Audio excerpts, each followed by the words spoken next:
any government keeps secrets, let alone the U.S. government? And the answer to that is unequivocally yes.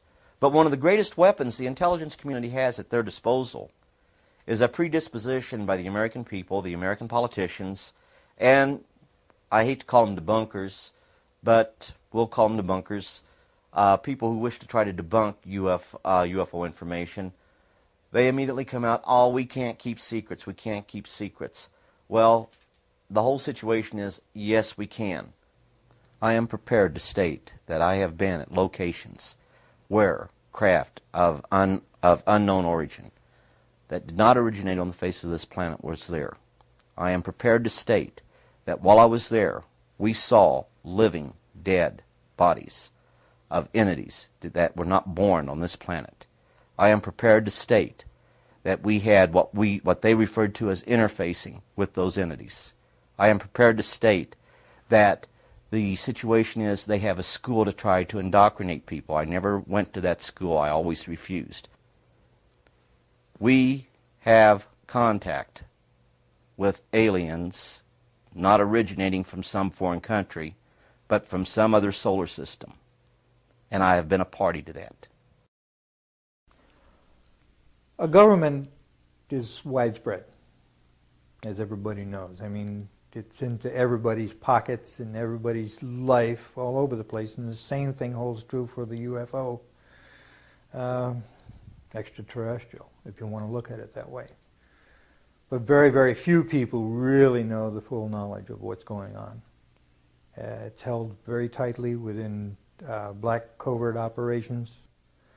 They keep pretty much each organization an island unto itself. You don't have cross-departmentalization a lot within the programs.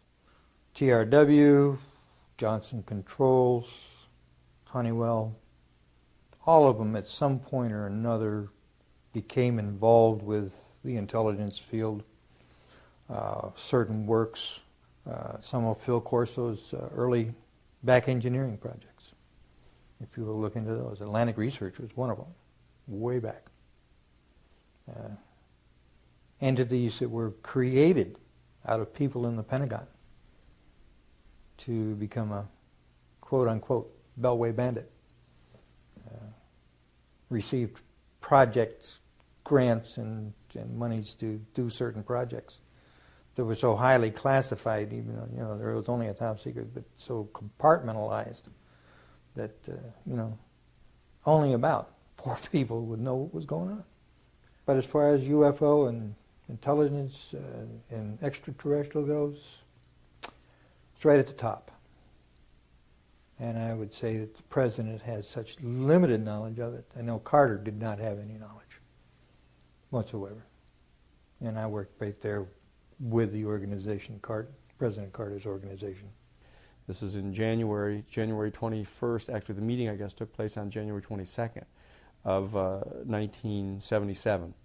And President Carter, after his inauguration the previous day, called the Director of Central Intelligence in and informed him that the President wanted to have access to the classified documents relating to unidentified flying objects and the potential existence of extraterrestrial intelligence.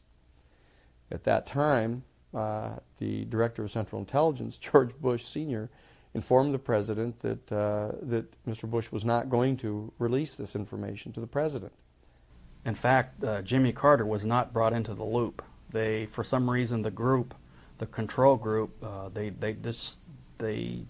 don't trust the guy for some reason. They don't trust Jimmy Carter. They were afraid that he would come out and make statements, blanketed statements to the news media. And the truth is, they have hidden things like UFO and extraterrestrial information from us for years. Not just the current era, but back before the 1900s. There's about 38 levels above top secret. The highest is cosmic. That's, okay, I'll tell you right now, that's UFOs, aliens, and particleization. Now, Like you heard a while ago, there's only probably about 25 people in the world that know things that are known at that level. No president has had that level, has ever been cleared for that level. Eisenhower was the closest. One that did not exist, it was so secret, was the NRO. You couldn't mention NRO, the National Reconnaissance Organization. NRO, National Reconnaissance Office, basically run by the Air Force.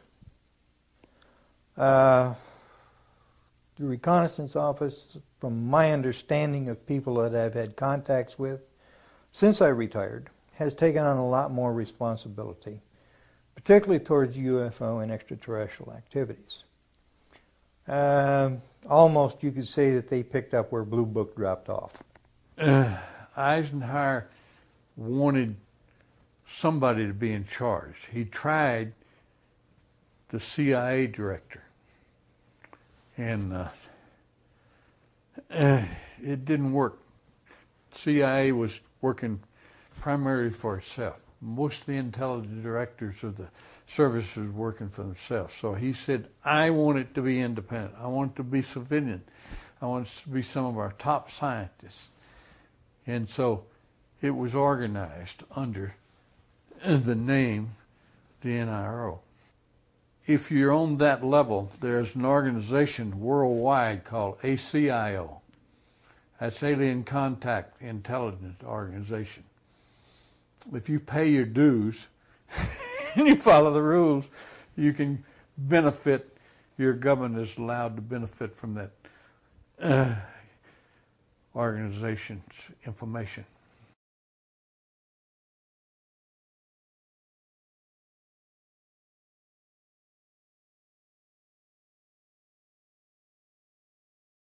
When I was a corporate manager of Fairchild Industries in 1974 through 77, I met the late Dr. Wernher von Braun in early 74. At that time, von Braun was dying of cancer, but he assured me that he would live a few more years in order to tell me about the game that was being played, that game being the effort to weaponize space, to control the Earth from space and space itself. Von Braun's purpose in life during the last years of his life, his dying years, was to educate the public and decision makers about why space-based weapons are a dumb, dangerous, destabilizing, too costly, unnecessary, unworkable, undesirable idea. The strategy that Wernher von Braun taught me was that first the Russians are going to be considered to be the enemy. In fact, when I met him in 74, they were the enemy, the identified enemy. We were told that they had killer satellites. We were told that they were coming to get us and control us, the dirty commies, that whole story. First, the Russians were the enemy against whom we're going to build space-based weapons. Then terrorists would be identified, and that was soon to follow. We heard a lot about terrorism.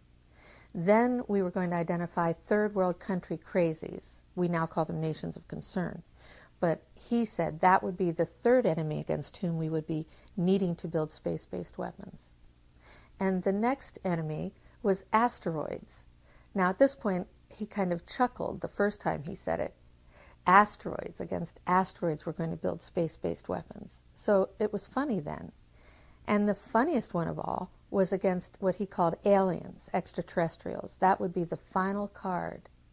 And over and over and over, during the 4 years that I knew him and was giving his speeches for him, he would bring up that last card. And remember, Carol, the last card is the alien card. We're going to have to build space-based weapons against aliens, and all of it, he said, is a lie.